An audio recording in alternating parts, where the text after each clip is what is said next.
Hi, I'm Paul. For this video, I'm going to talk about insight. I've had a few people questioning me on insight just lately, saying or suggesting that insight is still thought, or uh, thought or insight still uses thought. So I thought I would have a talk about how my mind thinks or sees when I'm trying to investigate something. Uh, mm, so let's say, for an example, if I want to have a look at the ego, now I can look at the ego in a few different ways and come up with different sort of pictures, let's say. But let's just say I just want to look at basically the ego.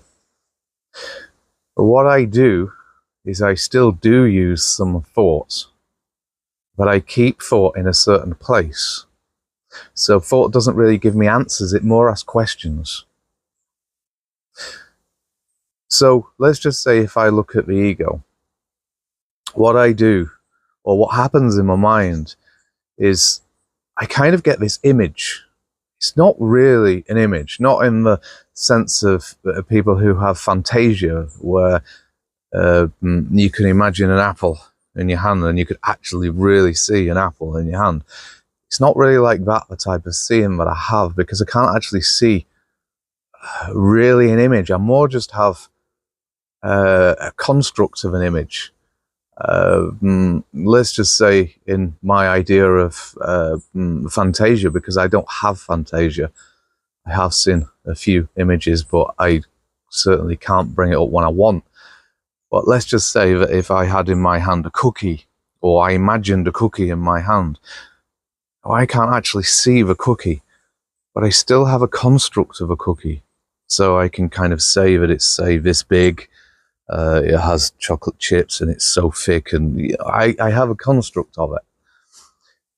Now, a lot of my insights, I tend to use these constructs because I've already kind of looked at it before. So to give you an example, if I want to look at the ego, what I see in my construct is I kind of see it here every time, my right hand side, and I see a container, and the container's empty. Now, this is what I class as the ego.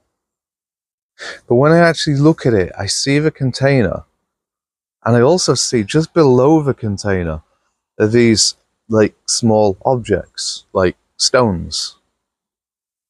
Now, I call these fragments because these are fragments of the part of the ego. And when I actually look at them, I could see them.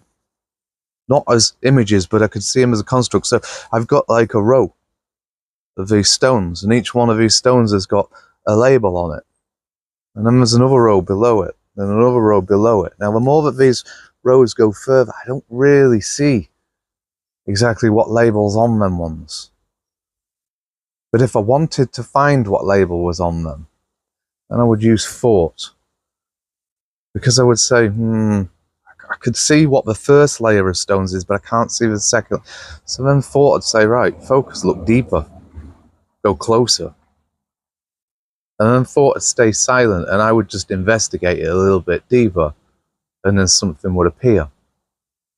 But just sticking with this original image without going too much deeper, so I kind of see these fragments, and on these fragments we've got like the label of music. Now this would be my idea of music, this would be a part of me, so this would be a part of the ego, but it's not in the ego. Kind of sits just below it. And then I've got another one which is labeled home, me at home. There's how I live my life at home, how I see myself at home, and then there's another one which is work, and so on. So we have these fragments. Now, they're not always in the ego. For me, the ego tends to stay reasonably empty most of the time unless I need something. Now, I also see something else when I look at this, and it's more fragments, but these more fragments, there's kind of like a million of them, and they're just above this container. Now, when I say like there's a million of them and they're small, I kind of class this as like general knowledge. It doesn't necessarily relate to me, but it's just more general. Now, the way that I see it, if I try to look at this knowledge without putting a piece of me into the ego, this knowledge doesn't really stimulate me. I don't seem to be able to focus on it very much. So in a sense, I have to put something in the ego. Look at it like this. Let's say I want to listen to music. Now I have to put the bit of me in the ego, which is my style of music, the music I like. Now I have interest in music. But then I start getting thoughts, which are like these other fragments, which is like a million of them. And these thoughts are, oh, what music do I listen to? Or what was that song I heard last week? Or what do I feel like? Just lots of different information. But without putting this music of me in the ego, none of this little fragments of what was that song, what I heard, really mean anything to me.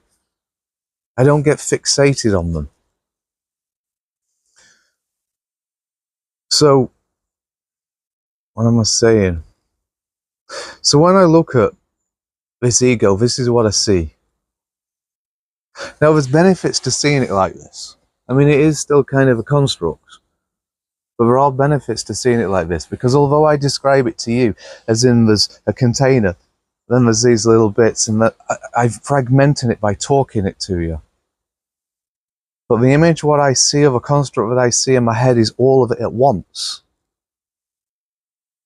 So when I'm questioning it or looking through it, I don't have to sieve through bits or just look at certain bits. I see the whole thing. Which means that, no, hang on, let's go on to something else, because there's something else hidden behind this as well. When I see this construct, if I'm trying to look at it or describe it, I also have this feeling. Now, it's not a feeling like a feeling in my body or the chest. Sometimes it is. But it's more of a sort of feeling like if you're trying to put your hand into a flame and there's something that's pulling your hand back. It's kind of saying, don't do it, it's wrong. Now, in that position, they're not words. They're just something that you feel, this is wrong. And when I'm looking at the construct, if I make a mistake whilst I'm trying to describe it, if I'm looking at the construct, then I know that I've said something wrong and I know to correct it. Let's say, for instance, I say, well, my ego is always full. And then I feel this. It says, no, something's wrong. So then maybe thought comes in and says something's wrong. But then I look at it. And I see kind of a whole picture at once. And then I say to myself, actually, no. Lately, my ego hasn't been full, it's been empty. And I see that from a whole picture. So then I can correct it. And when I correct it, it feels like it's right. So then I stick with that. See, from what I gather of doing this, I find it very hard to make mistakes in it. Now, I do make mistakes, but let's just say I'm building this construct in the first place, this whole idea of the ego being a container and so on and so on. And let's say I make a mistake. I've got something wrong. And the moment I get something completely wrong, I have this feeling it's wrong. Why? Because it's like when I'm building this construct, it's like building a jigsaw. And you can't put the wrong piece of jigsaw in the wrong place because it doesn't fit. Now, when you see the whole picture, rather than just thoughts fragmenting at this little bit or this little bit or this little, when you see the whole picture and you get something wrong, everything about it feels wrong. So you can't put it together. Now, the thing is I built this construct. It works for me. But how did I build this construct in the first place? I still just did something very similar. So to come up with the ego being separate to the fragments of me underneath of it and fragments of general knowledge up above, I looked at the ego and I said, well, the ego isn't actually thoughts. It's definitely separate to thoughts. But it does seem to have this attachment to thoughts. It seems to want to fill itself up. So then I come up with a construct that the ego is separate to actual thoughts. And then I say to myself, well, the ego sometimes can like one thing, but then other times it can have absolutely no interest in the same thing. So then I related the fact that to be interested, you have to have that part of you in the ego. So the interest in the first place has to be separate to the ego. But then when you have interest, so you place the interest into the ego, then you start seeking. So you're seeking for all information in the general knowledge that you have to try to sustain that bit that you're focusing of you. Like being interested in music, then thoughts drift off trying to find the right sort of music and where to look next and so on, and start seeking. But without this piece in of music, then you seem to have no interest. So I kind of built the construct just by looking at different things and the different ways that we work and on different occasions. And I just kind of, I suppose I just sit there. But like I said, anyway, but what I'm referring to here is where thought actually comes into it with these insights. Yeah, I definitely do use thoughts, but none of my insights are created from thoughts. The thoughts work for the insight. Like I say, sometimes I can't quite get it. I can't quite see it. And then the thought comes in and starts questioning. And sometimes it says, yeah, but if the insight's kind of saying this, do you not remember yesterday when this happened? And then insight goes, oh yeah. And then it looks at it. And then it tries to make some sort of picture out of the two of them or the three of them or so on. But it seems that when I look at things in a way of insight, it's like I'm seeing so much information all in one. It's there, but it's not overcrowding because I can look at it in different kind of parts, but put it all together.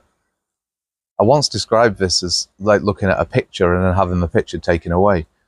So if I shown you an actual picture and then took it away from you, and then I said what was on the picture. Now, if you just use kind of visual on this picture, you would have to recall the picture up in your memory. And then you re-describe what was in the picture that you're recalling up. But then sometimes if I hold up a picture and you turn it into thought originally, so then you start saying to yourself, well, I see a banana, I see an apple, I see an orange or whatever. Then I take it away and then I say to you what was in the picture. And then thought just repeats. You made a log and it just repeats a banana, an apple, an orange, whatever it was.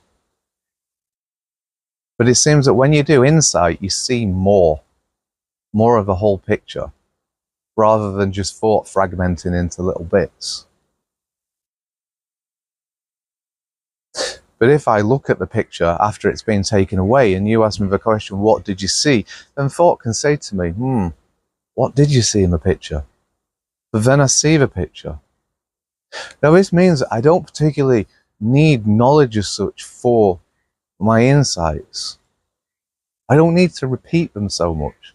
So if I can pull up an image of this construct of the ego and so on, and you ask me a question, I could look at all that image and then tell you a story about it. If I didn't have that construct, then if you asked me tomorrow, I would just be repeating the same words. So I would have held memory and just binding myself to repeating that sort of memory. But when I have the images, I don't need to store the memory, the knowledge. I just have to look at the picture and then re-describe it again. Anyway, thanks very much for listening.